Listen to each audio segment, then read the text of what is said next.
नमस्कार, मैं कृषि विज्ञान केंद्र माधोपुर से डॉक्टर रीता देवी यादव गृह विज्ञान की विषय वस्तु विशेषज्ञ हूँ। और जानते हैं किसान भाई क्या करते हैं, केले की फसल लेते हैं तो जिसमें जैसे केले का घवद काटने के बाद केले का पेड़ को या तो तने को गिरा दिया जाता है या फिर वो ऐसे ही कई दिनों तक पड़ा रहता है डंपिंग ग्राउंड में, जिससे कि वो कचरे की तरह से हो जाता है।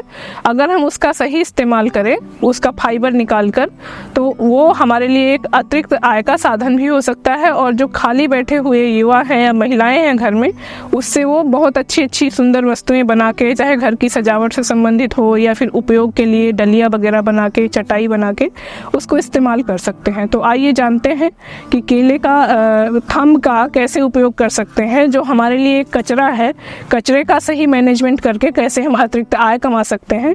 तो हम क्या करेंगे, जब हमारा केला मैच्योर हो जाता है, उसका घवद हमने काट लिया है, तो केले का तना को भी काट कर उसका रेशा हम निकालते हैं। रेशा निकालने के लिए कई तरीके होते हैं।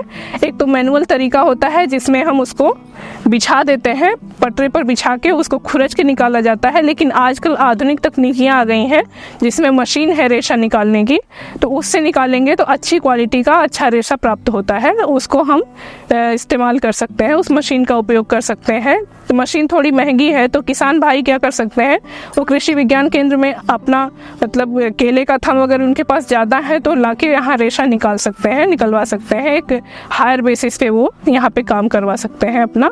और कचरे का जो थंब का जो गीला भाग होता है, गीला वो लिक्विड फर्टिलाइजर की तरह काम करता है और उसका निस्तारण बहुत आसानी से हो सकता है। तो इस तरह हम बनाना फाइबर निकाल के अतिरिक्त आय कमा सकते हैं। और केले का जो जूस होता है केले थंब का, तो उससे हम ऑर्गेनिक खाद बना सकते हैं या फिर उसको अन्य फॉर्म में उस पर रिसर्च भी किया जा सकता है, ये हम कर सकते हैं। आइए जानते हैं कि केला का रेशा कैसे निकालते हैं। इसके अलावा जो केले का थंब है उसमें रेशा निकालने के बाद जो अंदर का पार्ट बचा होता है उसका भी बहुत उपयोग है, क्योंकि मधुमेह के ज़्यादातर आजकल मरीज निकल रहे हैं, तो उससे भी बहुत अचार वगैरह है, कैंडी है या फिर उसका RTS भी बनता है, वो भी हम कर सकते हैं। वो सब भी किसान भाई बहन आके KVK में कृषि विज्ञान केंद्र में सीख सकते हैं। हम केले का तना लेके आते हैं, जो हमारा वेस्ट मटेरियल है उसको हम क्या करेंगे, ये कटर है हमारा कटर मशीन, उसमें हम 4 भाग में इसको काट लेंगे। काटने के बाद फिर एक एक परत को हम खोलते हुए जाएंगे, एक एक परत खोलेंगे।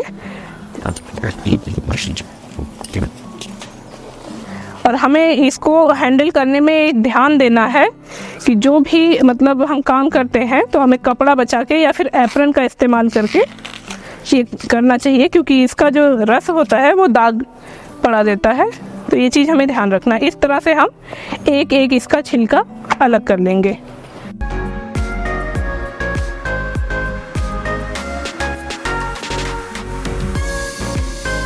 और इसमें जो सबसे मुलायम वाला भाग होता है, जैसे ये, इसको हम रेशे के लिए नहीं इस्तेमाल करेंगे।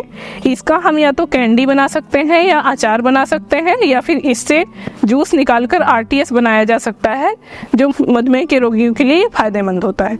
तो इसको हम नहीं निकालेंगे, बाकी जो है सबका हम छिलका निकाल लेंगे। और इसको, ये हमारा फाइबर निकालने की मशीन है, इसके द्वारा हम फाइबर निकालेंगे।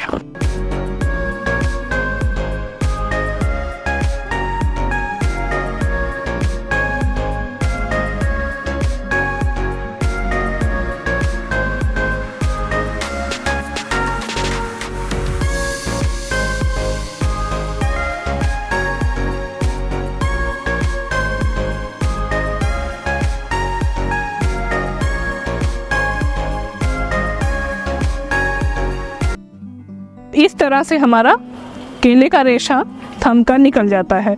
उसको हम चोटी के रूप में बना के इससे सजावटी वस्तुएं या फिर उपयोगी वस्तुएं, जैसे कि बैग है, सब्जी लाने का झोला है या फिर टोकरी है, पूजा की टोकरी है, ये सब हम बना सकते हैं।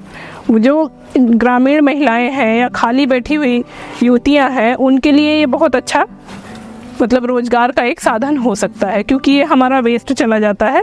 तो इस प्रकार से हम केले का रेशा निकालकर अतिरिक्त आय का साधन बना सकते हैं। और क्योंकि केले का रेशा एक इको फ्रेंडली पदार्थ हो जाता है, जो प्लास्टिक की जगह हम अगर इस्तेमाल करेंगे तो हमारा एनवायरनमेंट भी सुरक्षित रहेगा। इसलिए केले का रेशा से बनी हुई वस्तुओं का ज़्यादा हमें प्रचार प्रसार भी करना चाहिए, बजाय कि प्लास्टिक की बनी वस्तुओं के। और इसके अलावा जो इसका पल्प निकला है, केले का रेशा तो हमने निकाल लिया, इसका पल्प भी है, उसको हम as it is vermicompost unit में डाल के वर्मी खाद बना सकते हैं, केचुआ खाद बना सकते हैं, जो कि खेती के लिए बहुत उपयोगी होता है। हम सभी जान रहे हैं कि मिट्टी में जो है उर्वरता कम होती जा रही है, उसका कारण यही है कि हम केचुआ खाद का उपयोग नहीं कर रहे हैं, रासायनिक खादों का ज़्यादा उपयोग कर रहे हैं। तो उससे ये खाद बनाना बहुत आसान है और इसमें पोषक तत्व जो है ज़्यादा मात्रा में उपलब्ध होते हैं। इस विषय पर, केला का रेशा निकालने के विषय पर और उसके जो पल्प बचेगा उससे खाद बनाने के विषय पर भी प्रशिक्षण कार्यक्रम भविष्य में ऑर्गेनाइज किए जाएंगे। 4 दिवसीय, 2 दिवसीय या 3 दिवसीय कार्यक्रम चलाए जाएंगे, जिसमें कृषक महिलाओं को, किसान बंधुओं को, सबको प्रशिक्षण दिया जाएगा, जिससे इस तकनीकी का प्रचार प्रसार इस पश्चिम चंपारण में होता रहे और लोग इससे लाभान्वित होते रहें। धन्यवाद।